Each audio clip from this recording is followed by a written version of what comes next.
अस्सलामुअलैकुम, खुश आमदीद आपके अपने चैनल पर। आज मैं आपके लिए लाया हूँ एक बहुत ही आसान, मज़ेदार और झटपट बनने वाली आलू की चटनी, जो ख़ास तौर पर रमज़ान में इफ्तार के दस्तरखान की शान बढ़ा देगी। अगर आपको आसान रेसिपी पसंद है तो वीडियो को लाइक और चैनल को सब्सक्राइब करें। चटनी बनाने के लिए हमें 2 उबले हुए आलू, 3 से 4 सब्ज़ मिर्च, 2 नींबू, 1 अदरक का पीस और 3 से 4 लहसुन के जवे शामिल करें। हम शामिल करेंगे लाल मिर्च हाफ टेबल स्पून, नमक हस्बे जायका, जीरा भुना हुआ half table spoon, chaat masala half table spoon, सूखा धनिया हाफ टेबल स्पून, अजवाइन हाफ टेबल स्पून और हल्दी शामिल करेंगे हाफ टेबल स्पून। दूसरी तरफ हम इमली को पानी में भिगो देंगे। इमली का हम सिर्फ पल्प यूज करेंगे। फिर हम उबले हुए आलूओं को अच्छे से मैश करेंगे और ग्राइंडर मशीन में डाल देंगे। अपने तमाम मसाले इसमें हम शामिल करेंगे।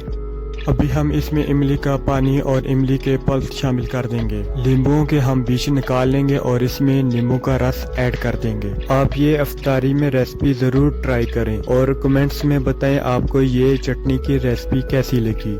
अभी हम इसमें लहसुन, मिर्चें और अदरक शामिल कर देंगे और इन चीज़ों को अच्छे तरीके से ग्राइंड कर देंगे। आप इस चटनी को इफ्तारी में लाजमी यूज करें। आप इसको कचौरी, पकौड़ों और समोसों के साथ इस्तेमाल करें। नहायत ही चटपटी चटनी है ये। अभी हम अपनी इन तमाम चीज़ों को अच्छे से ग्राइंड करेंगे तो आपके सामने हमारी ये चटनी बिल्कुल रेडी है। आप इस चटनी गाढ़ा और पतला कर सकते हैं। मैं बहुत जल्द इस चैनल के ऊपर रमजान स्पेशल रेसिपीज लेके आने वाला हूँ, तो प्लीज मेरे चैनल को सब्सक्राइब कर दें ताकि आप कोई भी रेसिपी मिस ना कर सकें। आज की हमारी आलू की चटनी की रेसिपी बिल्कुल तैयार है। बहुत ही मजेदार और चटपटी चटनी है ये। आपको अक्सर समोसों की दुकान के ऊपर ये चटनी मिलेगी। आप ये रेसिपी घर पर जरूर ट्राई करें। अपनी दुआओं में याद रखें। फिर मिलते हैं किसी नई रेसिपी के साथ। वीडियो अच्छी लगे तो वीडियो को लाइक करें। अपनी दुआओं में याद रखें। खुदा हाफिज।